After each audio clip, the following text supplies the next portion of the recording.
Greetings from BA College of Education, Davangere. I am Dr. Kaushik MC, working as an assistant professor in BA College of Education, Davangere.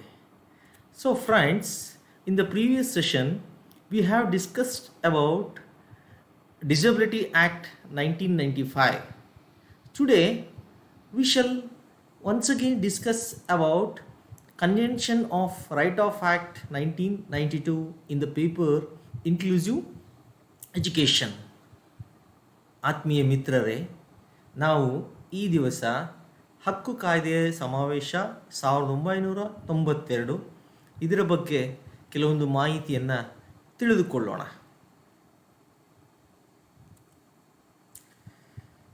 So friends, we know that we have so many rights. Up to full extent, we enjoy our rights in different ways or in different manner. So even we fight to get or we fight to obtain our rights through various ways. So likewise, even the disabled person should also enjoy their rights. So based on the rights which has to be used by disabled individual, this Convention on the Right of Act 1992 give an information or made an provisions. So in this Convention on the Rights of Persons with Disability means it is an international human rights treaty of the United Nations intend to protect the rights and dignity of persons with disabilities. It tried to protect the rights and dignity of disabled individuals. So as our some general rules and regulations will enlarge to protect our normal individual person's rights, likewise this convention protect the rights and dignity of persons with disabled individuals. So here the parties to the convention are required to promote, protect and ensure the full enjoyment of human rights by persons with disabilities and ensure that those persons will enjoy full equality under the law. So ಅಂದರೆ ಆತ್ಮೀಯರೇ, ಇದು ಈ ಒಂದು ನಾವು ನಮಗೆಲ್ಲ ಗೊತ್ತಿರುವಂತೆ ನಾವು ನಮ್ಮ ಹಕ್ಕುಗಳನ್ನು ಅಂದರೆ ಒಬ್ಬ ಸಾಮಾನ್ಯ ಮನುಷ್ಯನಾಗಿ ಹೇಳೋದಾದರೆ ನಾವು ನಮ್ಮ ಹಕ್ಕುಗಳನ್ನು ಪೂರ್ಣ ರೀತಿಯಲ್ಲಿ ಅನುಭವಿಸ್ತೇವೆ, ನಾನಾ ರೀತಿಯಲ್ಲಿ ಅನುಭವಿಸ್ತೇವೆ. ಅದೇ ರೀತಿ ಈ ವಿಕಲಾಂಗ ವ್ಯಕ್ತಿಗಳು ಕೂಡ ಅವರ ಒಂದು ಹಕ್ಕುಗಳೇನಿದೆ ಆ ಹಕ್ಕುಗಳನ್ನು ಅನುಭವಿಸಲಿಕ್ಕೆ ಒಂದು ಸಮಾವೇಶ ಏರ್ಪಡ್ತದೆ. ಸೊ ಅದೇ ಈ ಒಂದು ಸಮಾವೇಶದಲ್ಲಿ ನಡೆದಂತಹ ಅಥವಾ ಬೆಳಕನ್ನು ಏನು ಚೆಲ್ಲಿದ್ದಾರೆ ಆ ಸಮಾವೇಶದಲ್ಲಿ ಅದನ್ನು ನಾವು ಈ ದಿವಸ ಚರ್ಚೆ ಮಾಡೋಣ. ಸೊ ವಿಕಲಾಂಗ ವ್ಯಕ್ತಿಗಳ ಹಕ್ಕುಗಳ ಕುರಿತಾದ ಸಮಾವೇಶವು ಯುನೈಟೆಡ್ ರಾಷ್ಟ್ರಗಳ ಅಂತಾರಾಷ್ಟ್ರೀಯ ಮಾನವ ಹಕ್ಕುಗಳ ಒಪ್ಪಂದವಾಗಿದ್ದು ಇಲ್ಲಿ ವಿಕಲಾಂಗ ವ್ಯಕ್ತಿಗಳ ಹಕ್ಕುಗಳೇನಿದೆ ಆ ಹಕ್ಕುಗಳು ಮತ್ತು ಅದರ ಘನತೆಯನ್ನು ರಕ್ಷಿಸುವ ಉದ್ದೇಶವನ್ನು ಹೊಂದಿದೆ. ಈ ಸಮಾವೇಶ ಪ್ರಮುಖವಾಗಿ ಆ ವಿಕಲಾಂಗ ವ್ಯಕ್ತಿಗಳ ಹಕ್ಕುಗಳು ಮತ್ತು ಘನತೆಯನ್ನು ರಕ್ಷಿಸುವ ಉದ್ದೇಶವನ್ನು ಹೊಂದಿದ್ದು ಅಂಗವೈಕಲ್ಯವುಳ್ಳಂತಹ ವ್ಯಕ್ತಿಗಳೇನಿದ್ದಾರೆ ಅವರೂ ಕೂಡ ಅವರ ಹಕ್ಕುಗಳನ್ನು ಸಂಪೂರ್ಣವಾಗಿ ಆನಂದಿಸಲು ಮತ್ತು ರಕ್ಷಿಸಲು ಈ ಒಂದು ಕಾನೂನಿನ ಅಡಿಯಲ್ಲಿ ಸಂಪೂರ್ಣ ಸಮಾನತೆಯ ಅನುಭವವನ್ನು ಖಚಿತಪಡಿಸಲು ಈ ಸಮಾವೇಶದ ಪಕ್ಷಗಳ ಅಗತ್ಯವಿದೆ ಅಂತೇಳಿ ನಾವು ಇಲ್ಲಿ ನೋಡ್ಬೋದಾಗಿದೆ. ಸೊ ಮತ್ತೆ ಈ ಒಂದು ಸಮಾವೇಶ ಏನಿದೆ ಇಲ್ಲಿ ನಾವು ನೋಡಬಹುದಾದಂಥ ಪಠ್ಯವನ್ನು ವಿಶ್ವಸಂಸ್ಥೆಯು ಸಾಮಾನ್ಯ ಸಭೆಯು 13 ಡಿಸೆಂಬರ್ 2006 ಅಂಗೀಕರಿಸುತ್ತದೆ ಮತ್ತು ಮಾರ್ಚ್ 30, 2007 ಸಹಿಗಾಗಿ ಇದನ್ನು ಇಡಲಾಗ್ತದೆ. ಸೊ ನಂತರ 20ನೇ ಪಕ್ಷದ ಅನುಮೋದನೆಯ ನಂತರ ಇದು ಕೊನೆಗೆ ಮೇ 3, 2008 ಜಾರಿಗೆ ಬಂದಿತು. ಮತ್ತು ಇಲ್ಲಿ ಅವರು ಏನೆಲ್ಲ ಹಕ್ಕುಗಳನ್ನು ಪ್ರತಿಪಾದಿಸಿದ್ದಾರೆ, ಆ ಹಕ್ಕುಗಳನ್ನು ಈ ಸಮಾವೇಶ ಹಕ್ಕುಗಳ ಸಮಿತಿಯ ಮೇಲ್ವಿಚಾರಣೆ ಮಾಡುತ್ತದೆ. ಅಂದರೆ ಏನು, ಯಾವುದನ್ನು ಇಡಬೇಕು, ಯಾವ ಹಕ್ಕುಗಳನ್ನು ಯಾವ ರೀತಿ ಬಳಸಬೇಕು, ಯಾವ ರೀತಿ ಜಾರಿಗೆ ತರಬೇಕು ಅನ್ನೋದ್ರ ಬಗ್ಗೆ ಎಲ್ಲ ಸಂಪೂರ್ಣ ಮೇಲ್ವಿಚಾರಣೆಯನ್ನು ಈ ಸಮಾವೇಶ ನೋಡ್ಕೊಳ್ತದೆ. ಸೊ ಇಲ್ಲಿ ಪ್ರತಿ ವರ್ಷ ವಾರ್ಷಿಕ ಸಮ್ಮೇಳನ ನಡೀತಾನೆ ಇರ್ತದೆ. ಸೊ ಅದರಲ್ಲಿ 2008ರಲ್ಲಿ ನಡೆದಂತಹ ವಾರ್ಷಿಕ ಸಮ್ಮೇಳನ ಇರ್ತದೆ. ಇಲ್ಲಿ ಕೆಲವೊಂದು ಮಾರ್ಗಸೂಚಿಗಳನ್ನು ಸೂಚಿಸಿಬಿಟ್ಟು ವಿಕಲಾಂಗ ವ್ಯಕ್ತಿಗಳಿಗೆ ನಿಗದಿಪಡಿಸಿದೆ.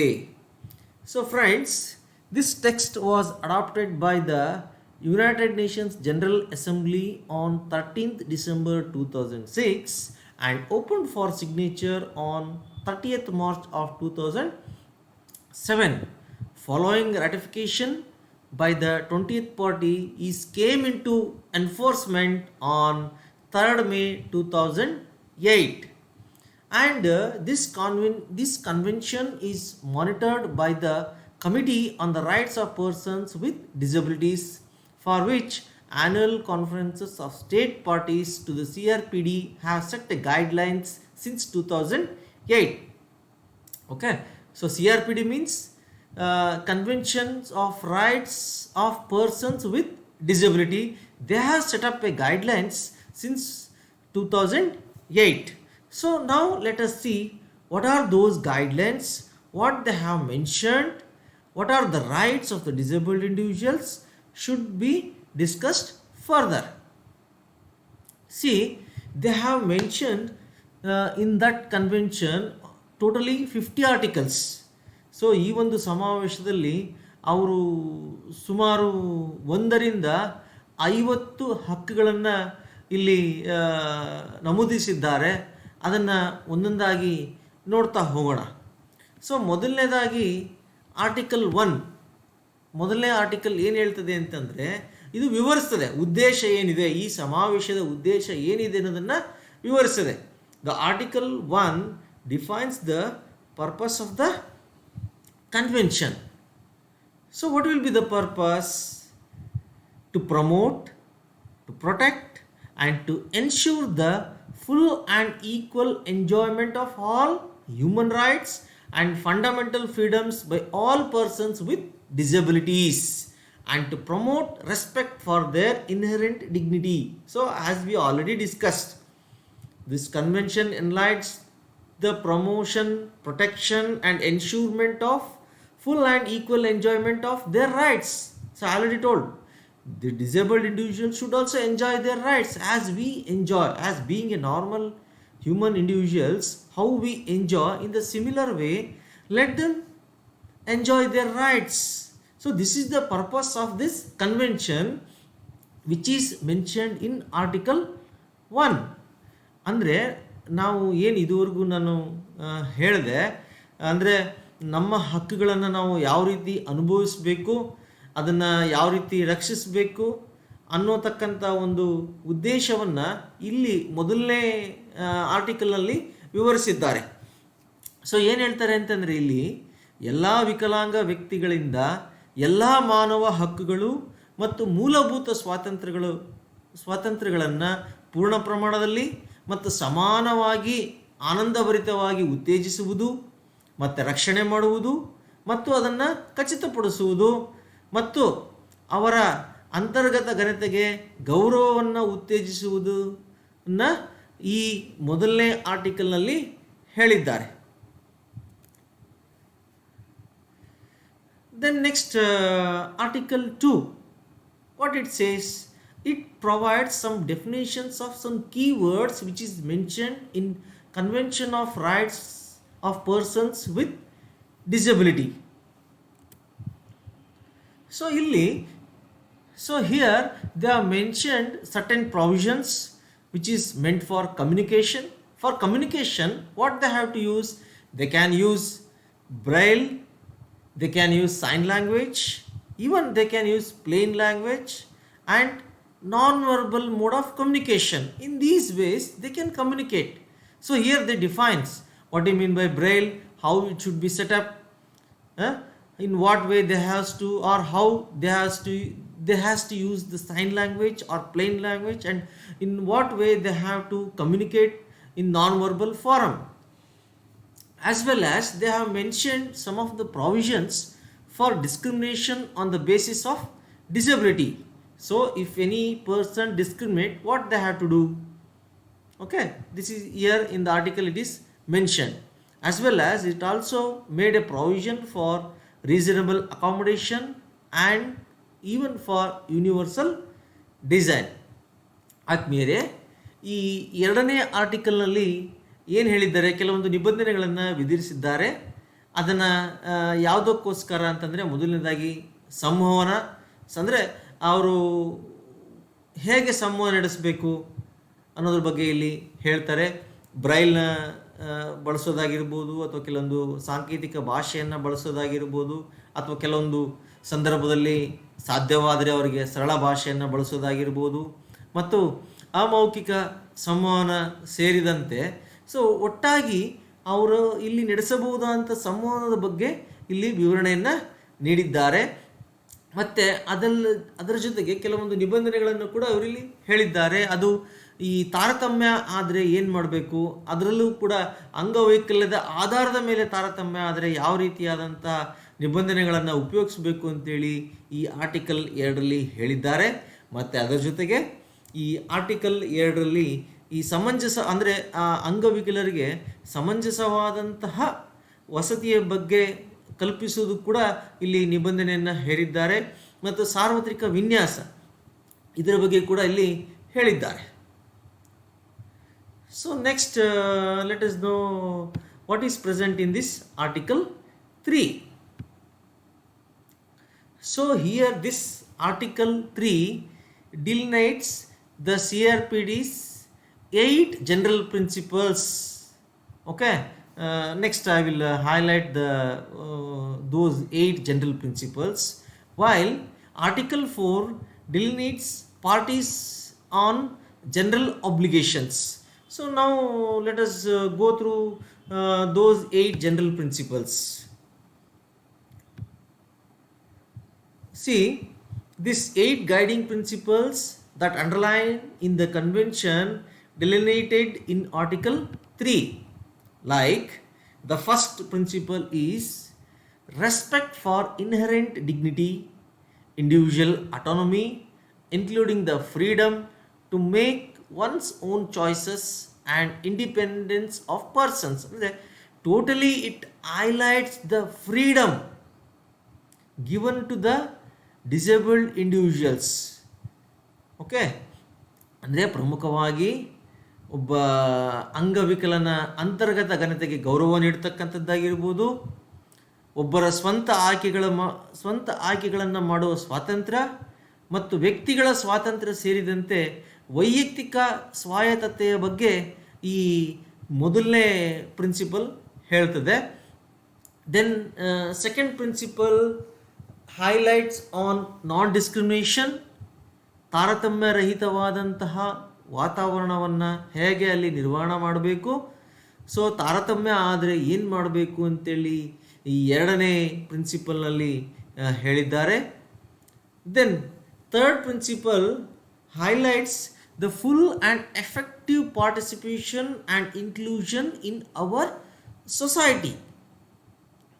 ಸೊ ಇಲ್ಲಿ ಏನಾಗ್ತದೆ, ಇಲ್ಲಿ ಏನು ಹೇಳ್ತಾರೆ ಅಂತಂದರೆ, ಒಂದು ನಮ್ಮ ಸಮಾಜದಲ್ಲಿ ಆ ಅಂಗವಿಕಲರು ಹೇಗೆ ಪೂರ್ಣವಾಗಿ ಮತ್ತು ಪರಿಣಾಮಕಾರಿಯಾಗಿ ಭಾಗವಹಿಸಬೇಕು ಮತ್ತು ಹೇಗೆ ಅವರನ್ನು ಕೂಡ ಸಮಾಜದಲ್ಲಿ ಸೇರ್ಪಡೆ ಮಾಡಬೇಕು ಅಂತೇಳಿ ಈ ಮೂರನೇ ಪ್ರಿನ್ಸಿಪಲ್ನಲ್ಲಿ ಹೇಳಿದ್ದಾರೆ.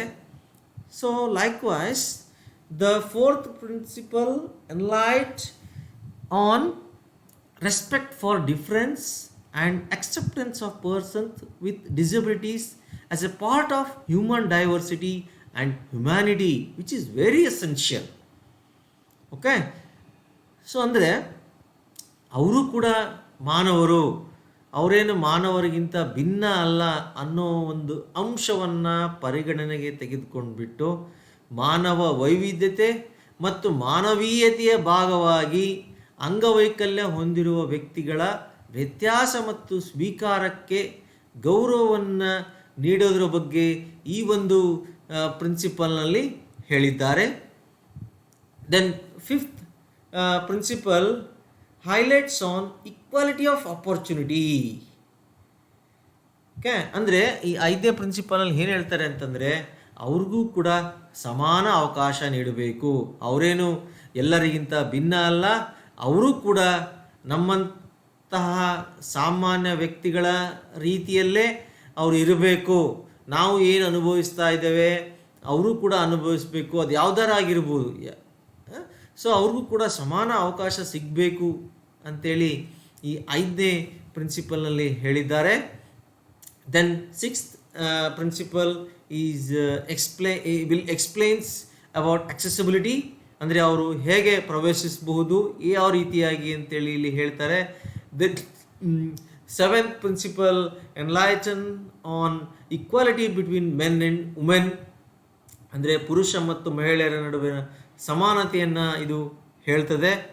ಮತ್ತು ಕೊನೆಯದಾಗಿ 8ನೇ ಪ್ರಿನ್ಸಿಪಲ್ ಏನು ಹೇಳ್ತದೆ ಅಂತಂದರೆ, ವಿಕಲಾಂಗ ಮಕ್ಕಳ ವಿಕಾಸದ ಸಾಮರ್ಥ್ಯಗಳಿಗೆ ಗೌರವವನ್ನು ನೀಡ್ತಕ್ಕಂಥದ್ದು ಮತ್ತು ಅವರ ಗುರುತುಗಳನ್ನು ಕಾಪಾಡಿಕೊಳ್ಳಲು ವಿಕಲಾಂಗ ಮಕ್ಕಳ ಹಕ್ಕುಗಳನ್ನು ಗೌರವಿಸುವುದು, ಅದ್ರ ಬಗ್ಗೆ ಇಲ್ಲಿ ಹೇಳಿದ್ದಾರೆ.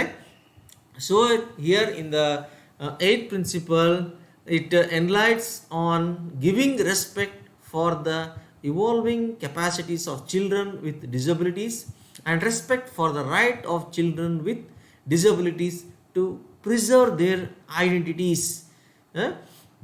ಸೊ ಅಂದರೆ ನಾವು ನೋಡ್ತೇವೆ, ಬೆಳೆಯುವ ಒಂದು ಗಿಡನ ಮೊಳಕೆಯಲ್ಲೇ ನಾವು ನೋಡ್ಬೋದು ಅಂತೇಳಿ ಏನು ಹೇಳ್ತೇವೆ. ಸೊ ಅಲ್ಲಿ ಮಕ್ಕಳು ಏನಾದರೂ ಅವರ ಒಂದು ಸಾಮರ್ಥ್ಯವನ್ನು ವ್ಯಕ್ತಪಡಿಸಿದರೆ ಅದಕ್ಕೆ ಗೌರವ ನೀಡಬೇಕು. ಅದು ಸಾಮರ್ಥ್ಯ ಯಾವ ರೀತಿಯಾಗಾದರೂ ಇರ್ಬೋದು. ಅವರು ತಮ್ಮ ಪೂರ್ಣ ಪ್ರಮಾಣದ ಸಾಮರ್ಥ್ಯವನ್ನು ವ್ಯಕ್ತಪಡಿಸಿದರೆ ಅದಕ್ಕೂ ಗೌರವ ನೀಡ್ತಕ್ಕಂಥದ್ದು, ಅಥವಾ ಅಲ್ಪ ಪ್ರಮಾಣದಲ್ಲಿ ಏನಾದರೂ ಅವರ ಸಾಮರ್ಥ್ಯವನ್ನು ವ್ಯಕ್ತಪಡಿಸಲಿಕ್ಕೆ ಪ್ರಯತ್ನ ಪಟ್ಟರೆ ಅದಕ್ಕೂ ಕೂಡ ಗೌರವವನ್ನು ನೀಡಬೇಕು ಅಂತೇಳಿ ಈ ಕೊನೆ ಪ್ರಿನ್ಸಿಪಲ್ನಲ್ಲಿ ಹೇಳಿದ್ದಾರೆ. Okay, then let us know some of the articles which are mention between 5 to 32. ಅಂದರೆ ಈ ಆರ್ಟಿಕಲ್ 5ರಿಂದ 32ರಲ್ಲಿ ಏನು ಹೇಳಿದ್ದಾರೆ ಅನ್ನೋದನ್ನು ನಾವು ತಿಳ್ಕೋಣ. ಸೊ ಎಲ್ಲ ಆರ್ಟಿಕಲು ಒಂದೊಂದಾಗಿ ನಾವು ಹೇಳಲಿಕ್ಕೆ ಆಗ್ತಾ ಇಲ್ಲ, ಕೆಲವೊಂದನ್ನು ನಾನು ಇಲ್ಲಿ ಹೈಲೈಟ್ ಮಾಡ್ತಾ ಇದ್ದೇನೆ. So here in the article 19 enlightens on the rights specific to this convention, include the rights to accessibility including the information technology, the rights to live independently and be included in the community.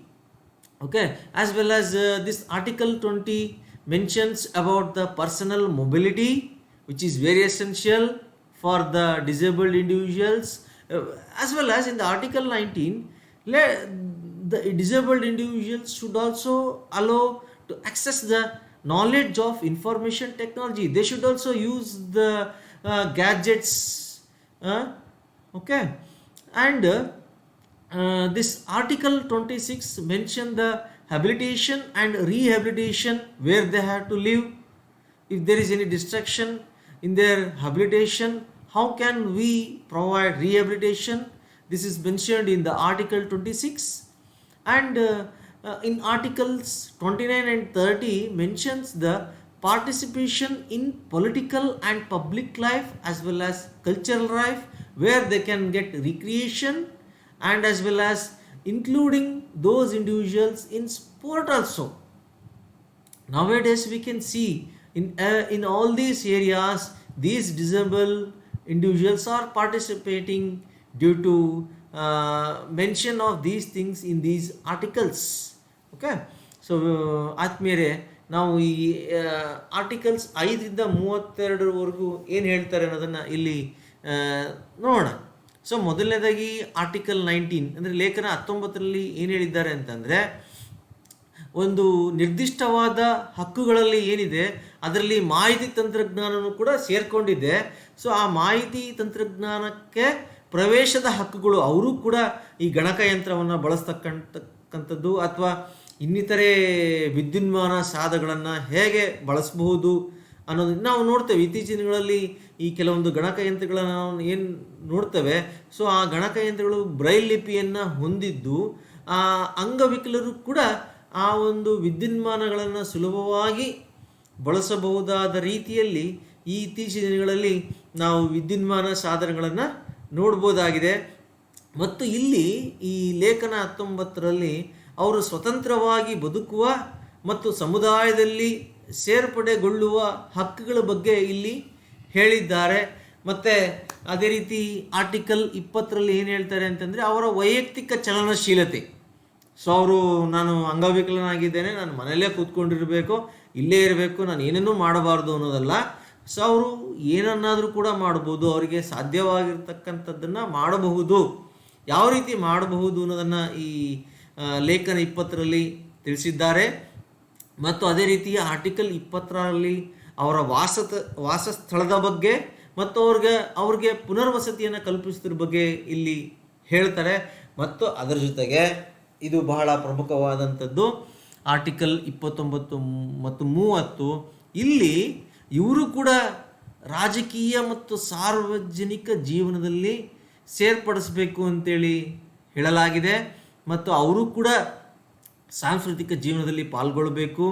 ಮನೋರಂಜನೆ ಅನ್ನೋದು ಕೇವಲ ನಮ್ಮಂಥ ಸಾಮಾನ್ಯ ವ್ಯಕ್ತಿಗಳಿಗಲ್ಲ, ಅವ್ರಿಗೂ ಕೂಡ ಮನೋರಂಜನೆ ಒದಗಿಸ್ಬೇಕು ಮತ್ತು ಅವರು ಕೂಡ ಕ್ರೀಡೆಯಲ್ಲಿ ಭಾಗವಹಿಸಬೇಕು ಅನ್ನೋದನ್ನು ಈ ಲೇಖನ 29-30ರಲ್ಲಿ ಹೇಳಿದ್ದಾರೆ. Then in addition, parties to the convention must raise awareness. So ಇದು ಬಹಳ ಇಂಪಾರ್ಟೆಂಟು. ಅವೇರ್ನೆಸ್ ಅನ್ನೋದೇನಿದೆಯಲ್ಲ, it is related to human rights of persons with disabilities which is mentioned in the article 8. That means we have to create an awareness, okay, among the normal individuals or in our society. We have to give an awareness about the human rights of persons with disabilities, okay. And in article 9 mentions about the access to roads, buildings and information. So ಇದನ್ನು ನಾವು ಈ ಅಂಗವಿಕಲ ಕಾಯ್ದೆ 95ರಲ್ಲೂ ಕೂಡ ನಾವು ನೋಡಿದ್ದೇವೆ.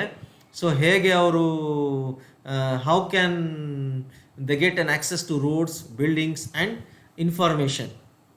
ಅಂದರೆ ಇಲ್ಲಿ ಹೆಚ್ಚುವರಿಯಾಗಿ ಲೇಖನ 8ರಲ್ಲಿ ಏನು ಹೇಳ್ತಾರೆ ಅಂತಂದರೆ, ಸೊ ಹೆಚ್ಚುವರಿಯಾಗಿ ಸಮಾವೇಶದ ಪಕ್ಷಗಳು ವಿಕಲಾಂಗ ವ್ಯಕ್ತಿಗಳ ಮಾನವ ಹಕ್ಕುಗಳ ಬಗ್ಗೆ ಅರಿವು ಮೂಡಿಸಬೇಕು. ಅಂದರೆ ನಮ್ಮ ಸಮಾಜದಲ್ಲಿ ನಮ್ಮ ಸಾಮಾನ್ಯ ವ್ಯಕ್ತಿಗಳಲ್ಲಿ ವಿಕಲಾಂಗತೆಯ ಬಗ್ಗೆ ಅಥವಾ ಅವರ ಹಕ್ಕುಗಳ ಬಗ್ಗೆ ಅವರು ಕೂಡ ನಮ್ಮಂಗೆ ಜೀವಿಸಬೇಕು, ಅವರು ಕೂಡ ನಾವು ಮಾಡ್ತಕ್ಕಂಥ ಚಟುವಟಿಕೆಯಲ್ಲಿ ಪಾಲ್ಗೊಳ್ಳಬೇಕು ಅನ್ನೋದ್ರ ಬಗ್ಗೆ ಅರಿವನ್ನು ಮೂಡಿಸಬೇಕು ಅಂತೇಳಿ ಇಲ್ಲಿ ಆರ್ಟಿಕಲ್ 8ರಲ್ಲಿ ಹೇಳಿದ್ದಾರೆ.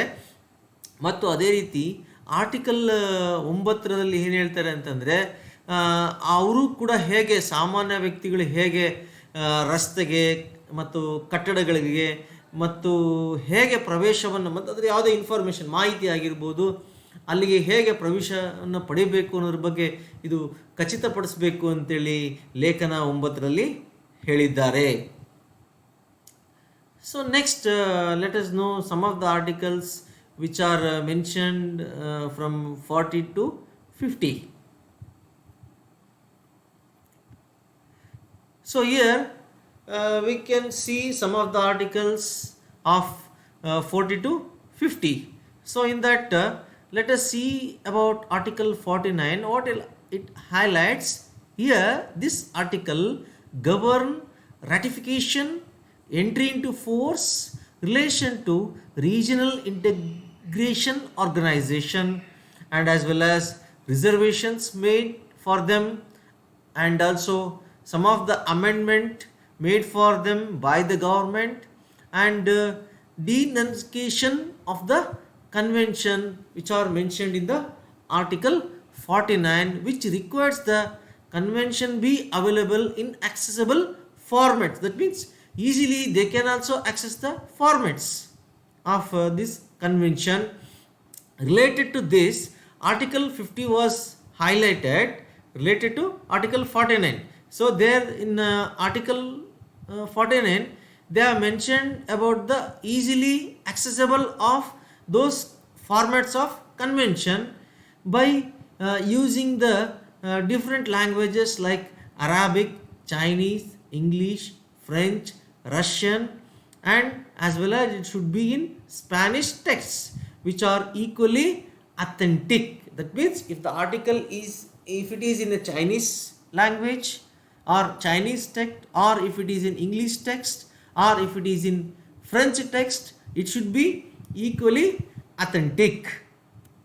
ಓಕೆ, ಸೊ ಅಂದರೆ ಪ್ರಮುಖವಾಗಿ ಏನು ಈ ಆರ್ಟಿಕಲ್ 49 ಏನು ಹೇಳ್ತದೆ ಅಂತಂದರೆ, ಸೊ ಅವರಿಗೆ ಆಡಳಿತ ಅನುಮೋದನೆಯನ್ನು ಹೇಗೆ ನೀಡ್ತಕ್ಕಂಥದ್ದು, ಅದನ್ನೇ ಹೇಗೆ ಜಾರಿಗೆ ತರ್ತಕ್ಕಂಥದ್ದು, ಸೊ ಅದನ್ನು ಜಾರಿಗೆ ತರಬೇಕಾದ್ರೆ ಈ ಪ್ರಾದೇಶಿಕ ಏಕೀಕರಣ ಸಂಸ್ಥೆಗಳಿಗೆ ಸೊ ಹೇಗೆ ಅಲ್ಲಿ ಅದು ಈ ಸಂಸ್ಥೆಗಳು ಹೇಗೆ ಪ್ರವೇಶ ಆಗಬೇಕು ಅನ್ನೋದನ್ನು ಇಲ್ಲಿ ಹೇಳ್ತದೆ. ಮತ್ತು ಅದೇ ರೀತಿ ಸರ್ಕಾರದಿಂದ ಅಥವಾ ಸರ್ಕಾರ ಅವರಿಗೆ ಯಾವ ರೀತಿಯಾಗಿ ಮೀಸಲಾತಿಯನ್ನು ಕಲ್ಪಿಸಬೇಕು, ತಿದ್ದುಪಡಿಗಳೇನಾದರೂ ಇದ್ದರೆ ಅಂದರೆ ಕಾಯ್ದೆಗಳಲ್ಲಿ ಅಥವಾ ಕೆಲವೊಂದು ರೂಪುರೇಷೆಗಳಲ್ಲಿ ಹೇಗೆ ತಿದ್ದುಪಡಿ ಮಾಡಬೇಕು ಅನ್ನೋದ್ರ ಬಗ್ಗೆ ಈ ಸಮಾವೇಶದಲ್ಲಿ ಕೆಲವೊಂದು ವಿಚಾರಗಳನ್ನು ಹೇಳಿದ್ದಾರೆ. ಮತ್ತು ಅದೇ ರೀತಿ ಸೊ ಇಲ್ಲಿ 50ನೇ ವಿಧಿ ಏನು ಹೇಳ್ತದೆ ಅಂತಂದರೆ, ಸೊ ಈ ಸಮಾವೇಶದಲ್ಲಿ ಏನೆಲ್ಲ ಹೇಳಿದ್ದಾರೆ ಸೊ ಅದು ಅವ್ರಿಗೆ ಲಭ್ಯ ಆಗಬೇಕು. ಅದು ಹಾಗಿದ್ರೆ ಪಠ್ಯದ ರೂಪದಲ್ಲಿರ್ತಕ್ಕಂಥದ್ದು ಹೇಗೆ ಅವ್ರಿಗೆ ಲಭ್ಯ ಆಗಬೇಕು ಅಂತಂದರೆ, ಅದು ಯಾವುದೇ ಭಾಷೆಯಲ್ಲಿ ಆಗಿರ್ಬೋದು. ಅಂದರೆ ಕೆಲವೊಂದು ಭಾಷೆಯಲ್ಲಿ ಹೇಳಿದ್ದಾರೆ, ಆ ಭಾಷೆಯಲ್ಲಿದ್ದಾಗ ಅದು ಆ ಭಾಷೆಯ ಮೂಲಕ ಅದು ಲಭ್ಯ ಆಗ್ತದೆ. ಇದು ವ್ಯತ್ಯಾಸ ಇಲ್ಲ, ಅರಬಿಕ್ ಭಾಷೆನೇ ಬೇರೆ, ಚೈನೀಸ್ ಭಾಷೆನೇ ಬೇರೆ, ಇಂಗ್ಲೀಷ್ ಭಾಷೆನೇ ಬೇರೆ. ನಾವು ಚೈನಾದವರು ನಮಗೆ ಏನು ಸುಲಭ ಆಗ್ತದೆ ಆ ರೀತಿ ಮಾಡಬೇಕು ಅಂತೆಲ್ಲ, ಅದು ಸಮಾನವಾಗಿರಬೇಕು, ಸಮಾನವಾಗಿ ಅಧಿಕೃತವಾಗಿ ಇರ್ತದೆ ಅಂತೇಳಿ ಇಲ್ಲಿ ಹೇಳ್ತಾರೆ. ಅದು Arabic, Chinese, English, French, Russian ಮತ್ತು ಸ್ಪ್ಯಾನಿಷ್ ಪಠ್ಯದ ರೂಪದಲ್ಲಿ ಇರ್ಬೋದಾಗಿದೆ ಅಂತೇಳಿ ಈ ಆರ್ಟಿಕಲ್ 50 ಹೇಳ್ತದೆ. ಓಕೆ, ಸೊ ಇದರ ಜೊತೆಗೆ ಇಲ್ಲಿ ನಾನು ಕೆಲವೊಂದು ಇನ್ನೂ ಸಾಕಷ್ಟು ಹಕ್ಕುಗಳಿವೆ, ಅದರಲ್ಲಿ ಕೆಲವೊಂದು 3 ಹಕ್ಕುಗಳ ಬಗ್ಗೆ ಮಾಹಿತಿಯನ್ನು ನೀಡಲಿಕ್ಕೆ ಹೋಗ್ತಾ ಇದ್ದೇನೆ. ಅದರಲ್ಲಿ ಮೊದಲನೇದಾಗಿ ಆರ್ಥಿಕ, ಸಾಮಾಜಿಕ ಮತ್ತು ಸಾಂಸ್ಕೃತಿಕ ಹಕ್ಕುಗಳು. So here in this out of or with the help of these 50 articles, or by using these 50 articles, they have mentioned certain rights. So here I am going to give a little bit information on some of the rights with respect to different aspects. So in that, first, on the basis of economic, social and cultural aspects, let us see what are their rights.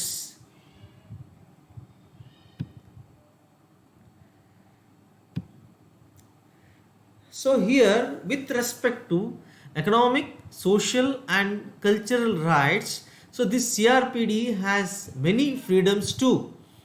It guarantees that the states will provide housing, food, employment, healthcare and personal assistance to set forth in the United Nations International Covenant on Economic, Social and Cultural Rights. And what they have mentioned in this International Covenant on Economic, Social and Cultural Rights, the same thing has included in this CRPD. So here it also gives some of the freedoms which guarantees the states which provide housing, food, employment, healthcare and personal assistance. Okay, ಅಂದರೆ ಇಲ್ಲಿ CRPDಗೆ ಅನೇಕ ಸ್ವಾತಂತ್ರ್ಯಗಳಿವೆ ಅಂತೇಳಿ ಇಲ್ಲಿ ಹೇಳ್ತಾರೆ. So ಅಂದರೆ ಪ್ರಮುಖವಾಗಿ ನಮ್ಮ ರಾಜ್ಯಗಳು ಅವ್ರಿಗೆ ವಸತಿಯನ್ನು ಕಲ್ಪಿಸುವುದು, ಆಹಾರವನ್ನು ನೀಡ್ತಕ್ಕಂಥದ್ದು, ಅದೇ ರೀತಿ ಉದ್ಯೋಗವನ್ನು ನೀಡ್ತಕ್ಕಂಥದ್ದು, ಮತ್ತು ಅಂಗವಿಕಲರ ಆರೋಗ್ಯ ರಕ್ಷಣೆ ಮತ್ತು ಅವರಿಗೆ ವೈಯಕ್ತಿಕ ನೆರವು ನೀಡುವುದನ್ನು ಇದು ಖಾತರಿ ಪಡಿಸುತ್ತದೆ. ಮತ್ತು ಇದನ್ನೇ ಇಲ್ಲಿ ಎಲ್ಲಿ ಅಂತಂದರೆ ಅಂದರೆ ಈ ನೆರವನ್ನು ಅಂದರೆ ರಾಜ್ಯಗಳು ನೀಡ್ತಕ್ಕಂಥ ನೆರವನ್ನು ಇದನ್ನು ಇಲ್ಲಿ ಯುನೈಟೆಡ್ ರಾಷ್ಟ್ರಗಳ ಆರ್ಥಿಕ ಸಾಮಾಜಿಕ ಮತ್ತು ಸಾಂಸ್ಕೃತಿಕ ಹಕ್ಕುಗಳ ಒಪ್ಪಂದದಲ್ಲೇ ಇದನ್ನು ಸೂಚಿಸಲಾಗಿದೆ. ಅದನ್ನು ಇಲ್ಲಿ ಅದೇ ಇದನ್ನು ಇಲ್ಲಿ ಸೂಚಿಸಿದ್ದಾರೆ. ಸೊ ಈಗ ರೈಟ್ ಟು ಎಜುಕೇಷನ್, ಶಿಕ್ಷಣದ ಹಕ್ಕು, ಇದ್ರ ಬಗ್ಗೆ ತಿಳ್ಕೋಣ. So here this convention, in this convention article 24 ಅಂದರೆ ಲೇಖನ 24ರಲ್ಲಿ ಇದ್ರ ಬಗ್ಗೆ ಹೇಳ್ತಾರೆ, ಶಿಕ್ಷಣದ ಬಗ್ಗೆ. So here the conventional article 24 states that persons with disabilities should be guaranteed the right to inclusive education at all levels, regardless of age, without discrimination and on the basis of equal opportunity. It specifies that children with disabilities must have effective access to free and compulsory primary and secondary education.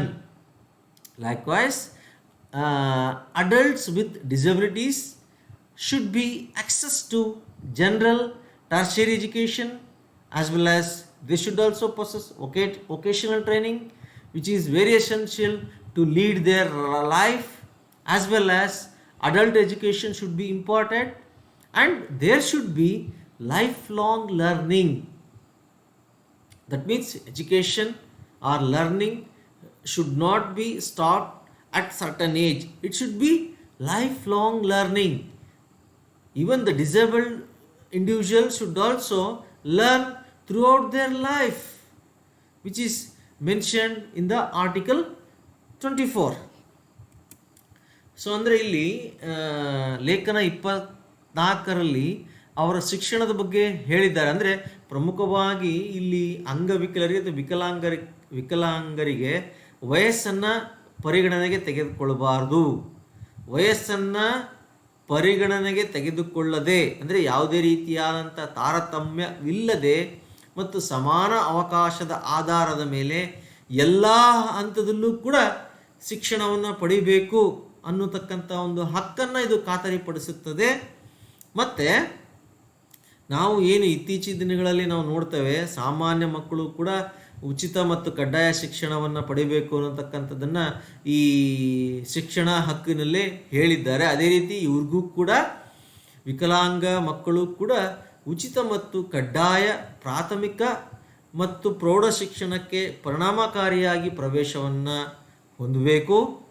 ಮತ್ತು ವಿಕಲಾಂಗ ವಯಸ್ಕರಿಗೆ ಸಾಮಾನ್ಯ ತೃತೀಯ ಶಿಕ್ಷಣ ಮತ್ತು ವೃತ್ತಿಪರ ತರಬೇತಿ, ಅಂದರೆ ಅವರು ತಮ್ಮ ಜೀವನವನ್ನು ರೂಪಿಸಿಕೊಳ್ಳಲಿಕ್ಕೆ, ಅವರ ಒಂದು ಸ್ವತಂತ್ರವಾಗಿ ಅವರು ತಮ್ಮ ಜೀವನವನ್ನು ನಿರ್ವಹಣೆ ಮಾಡಲಿಕ್ಕೆ ವೃತ್ತಿಪರತೆಯ ತರಬೇತಿ ಅವಶ್ಯಕ.